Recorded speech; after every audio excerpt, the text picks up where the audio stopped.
I almost skipped this month's family dinner. To be honest, I was drowning in back-to-back meetings, board approvals, and acquisition. Contracts worth more than my parents would ever see in their lifetime. But Mother had insisted, and when Mother insists, you learn it's easier to just show up than argue. Their mansion looked as polished as ever when I arrived. Chandeliers blazing, polished marble floors shining, laughter echoing from the dining room.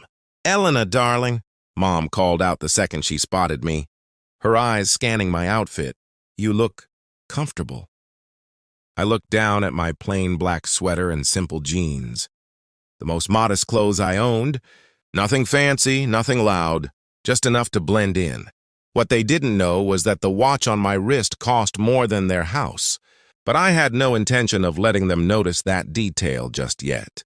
At the long table, Dad leaned back in his chair, surrounded by his business friends, the same circle of gray-haired men who lived for golf, mergers, and country club politics. He chuckled knowingly and gestured toward me. "Tech startups," he told them. "No dress code. They just walk in however they want." They all laughed politely, sipping wine like they understood the world I lived in. If only they knew that during the car ride over, I had closed a $500 million acquisition with 3 swipes on my phone. If only they knew the little startup they dismissed had already begun to rewire the backbone of the global tech industry. But of course they didn't, and I wasn't going to tell them. Not yet. "Richard's firm just went public," Mom suddenly announced proudly, eyes sparkling as she gestured to my older brother seated across the table. $2 billion valuation. The room erupted in polite applause, all eyes on Richard in his perfectly tailored suit. He smirked, the kind of smirk he'd practiced in the mirror, and adjusted his cufflinks. "Could have been higher," he said casually. "But the market's been tough." Lately, I forced myself to take a slow sip of water to hide my smile. The market had been tough because I made it tough. 3 of Richard's biggest competitors had been acquired by my company in the last month alone. He had no idea that the mysterious market dip strangling his valuation was my doing. Mom's attention shifted back to me. "And Elena," she said sweetly, "is still working on her." "What was it again, dear?" "Just a tech company, Mom," I replied evenly. "Right, the little startup." She nodded, already turning back to her guests. "She's been at it for a few years now. Very persistent." Her tone was polite, but it dripped with that condescending edge only a mother could perfect, like she was describing a child's arts and crafts project. My phone buzzed on the table, once, twice, then again. I ignored it, but the buzzing grew rapid, insistent, impossible to ignore. Mom sighed, exasperated. "At least look at your messages, Elena. It might be important." "It's fine," I said, but reached for it anyway. My eyes scanned the notifications and my stomach twisted. Breaking news: tech giant Shadow Systems, revealed as the world's largest private technology conglomerate. Mysterious founder finally identified. Elena Chin, the secret billionaire. The room tilted. "Everything okay, dear?" Mom asked, noticing my expression. "Problems at your little company?" The dining room doors burst open before I could answer. Marcus, my CFO, stormed inside, tablet in hand, his face red with urgency. "Ma'am, I apologize for the interruption, but..." He froze at the sight of my family's elegant dinner party. Crystal glasses, expensive wine, smug faces. "What is it, Marcus?" I asked calmly, though my heart already knew. "The story broke," he said quickly. "All of it. Your net worth just crossed 11.2 billion with the market." Reaction. The room went silent. Mom's silverware clattered against her plate. "Billion?" Dad choked on his wine. "There must be some mistake." Marcus shook his head professionally. "No mistakes, sir. Miss Chin is the founder and CEO of Shadow Systems. We've been in stealth mode for 5 years, but someone leaked to the press." Across the table, Richard's face drained of color. "Shadow Systems?" he whispered. "The company that's been buying up everything in tech?" "The same," I confirmed, standing slowly. "The company that acquired your 3 biggest competitors last month. Sorry about that market dip. By the way." 11 billion, Mom whispered, stunned.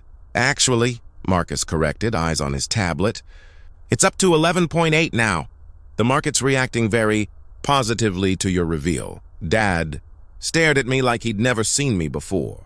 But you said it was just a small startup. No, I replied evenly. You said that. I just never bothered to correct you.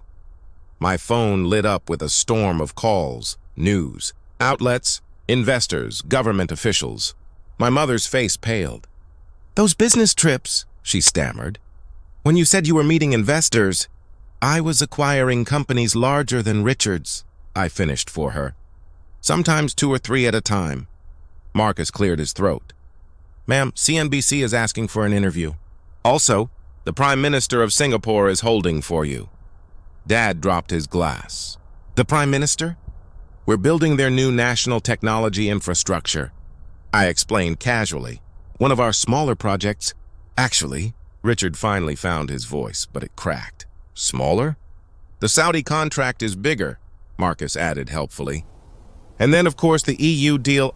I lifted my wrist and adjusted my sleeve, finally letting the light catch on the $2 million Patek Philippe watch I'd kept hidden. Marcus, have the car brought around. We need to get back to the office. Your office? Mom whispered. Weakly. The local one? The main headquarters is in Singapore, I said, collecting my phone. Though we also have hubs in London, Dubai, and São Paulo. Dad stumbled to his feet, his voice shaking. Elena, about my offer to help. Thank you, I said with a smile. But I have a board meeting to prepare for.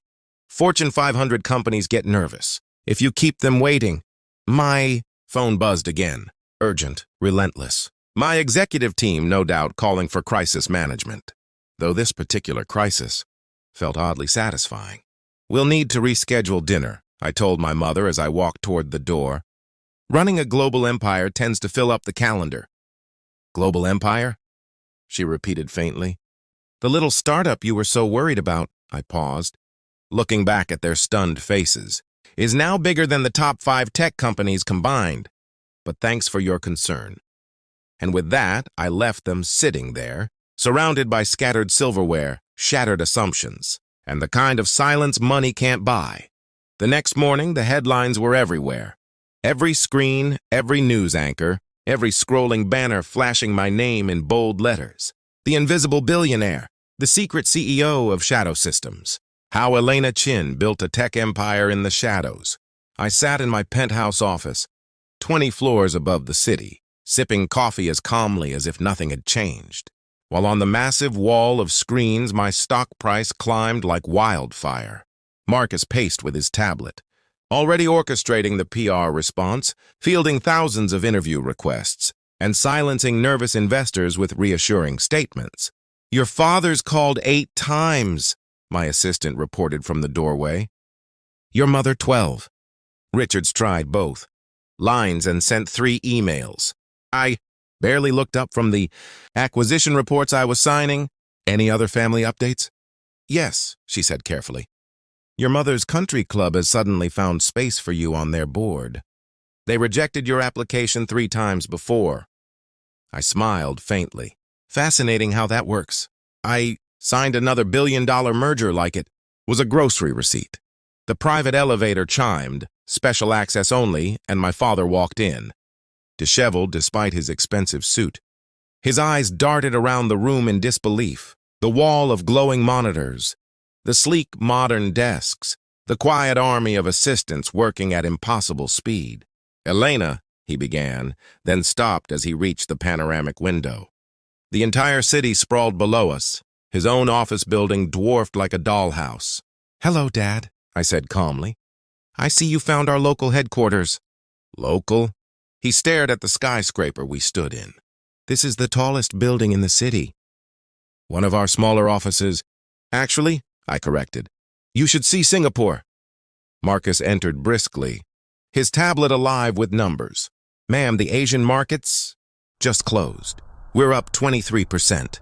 The acquisition completed. We now control 67% of the global semiconductor market. Dad sank into a leather chair, pale. Semiconductors, he whispered. But Richard's company will now need to negotiate their chip supply with us, I finished smoothly. Business is business after all. The elevator chimed again. My mother entered this time, dressed immaculately, as if she'd been preparing for this confrontation since last night. But even the diamonds around her neck couldn't compete with the quiet power in this office. She stopped short, overwhelmed by the view, the technology, the atmosphere of unstoppable force. "Darling," she began, then faltered. Marcus greeted her politely. "Mrs. Chin, would you like to see your daughter's current net worth? It's quite impressive this morning." Mom lowered herself into a chair, her face pale. My phone buzzed on the desk. I put the call on speaker. "Yes, Prime Minister, 12 billion is our final offer." "Yes, I understand. It's a nation's worth of infrastructure. But that's why we're offering 12 billion. "Correct. My team will follow up within the hour." I ended the call and glanced at my parents. They were both staring at me like strangers. "You just negotiated with a prime minister," Mom whispered. "One of 6 today," I replied. "Busy morning." Marcus cleared his throat. "Ma'am, Richard's company is requesting an emergency meeting. Their chip supply issue." I set my coffee cup down. "Tell them to schedule through proper channels. Family dinners don't count as business meetings anymore." Dad swallowed hard. "Why didn't you tell us?" His voice cracked, a mixture of pride and shame. I looked at him evenly. "Tell you what, that while you were bragging about Richard's company, I was building something 100 times bigger? That the daughter you dismissed as stubborn was quietly controlling most of the world's technology infrastructure? We would have helped," Mom protested weakly. "Like you helped when I asked for seed funding? Like you helped when you told me to get a real job like Richard?" The screens behind me lit up with fresh trading data, another subsidiary's valuation climbing like a rocket. Dad tried again, carefully. "About that investment? Offer, obviously the terms would be different now." I almost laughed. "Dad, I spent more on office furniture last month than your company's entire net worth." Marcus coughed politely.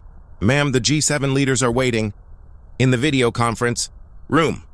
Mom's eyes widened. "The actual G7? "Yes, Mother. Turns out running the world's largest tech company requires a few high-level meetings." I rose smoothly, adjusting my blazer. "I trust you can find your way out. Some of us have nations to negotiate with." "Elena," Dad tried desperately. "We're still family, aren't we?" I turned back, my voice cold. Family would have believed in me 5 years ago. Family would have seen what I was building instead of dismissing it as a cute project. Now I'm not sure what we are." Marcus held the door open. My phone buzzed again. Richard this time, no doubt panicking about his company's survival. "Tell my brother," I instructed my assistant, "that business hours are between 9 and 5, and his sister, the CEO, doesn't take personal calls about professional matters." Mom gestured helplessly at everything around.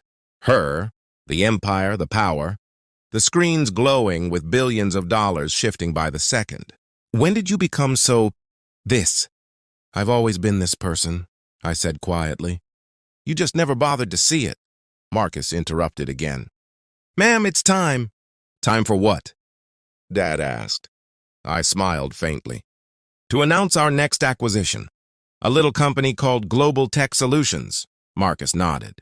"Richard's main competitor," Mom gasped, her face falling.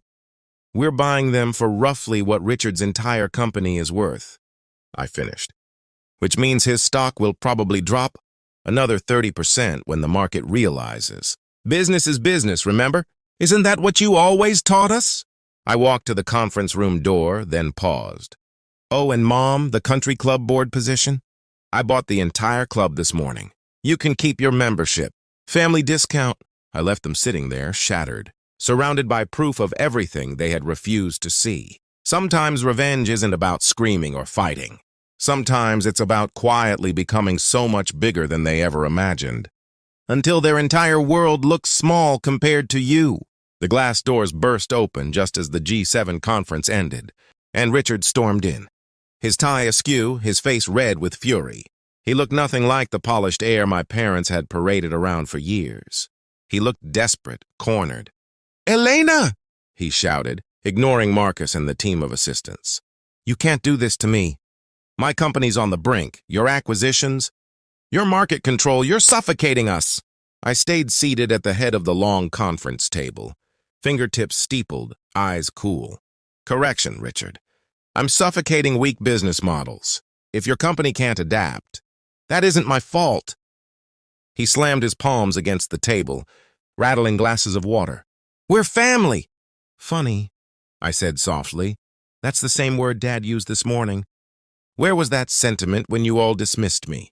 He faltered, his rage colliding with guilt. I didn't know. None of us knew. You didn't want to know, I corrected, because it was easier to believe the daughter was stubborn than to believe she was capable. My mother rose shakily, her voice trembling. Darling, please, we were proud of you in our way. I looked at her, unblinking. Pride would have been listening. Support would have been trust. Instead, you handed me a dog to walk and a bill to pay, weeks before my wedding, because you couldn't imagine me as more than background. Silence fell heavy in the room. The only sound was the faint hum of the city below. Richard tried one last desperate tactic. If you just invest, just bail us out, we can still be strong together. Imagine the headlines. Siblings saving each other's companies. I laughed then, a low sound that cut through the tension. Headlines don't save balance sheets. And I don't need a sibling partnership for credibility. The world already knows who holds the power here. Marcus handed me a folder. Inside were the final papers. Global Tech Solutions acquired. Richard's last competitive foothold gone. I signed with a flourish, then slid the folder back. It's done. Richard's face drained of color. He staggered back, like I'd struck him physically. You destroyed me, he whispered. No, I said evenly.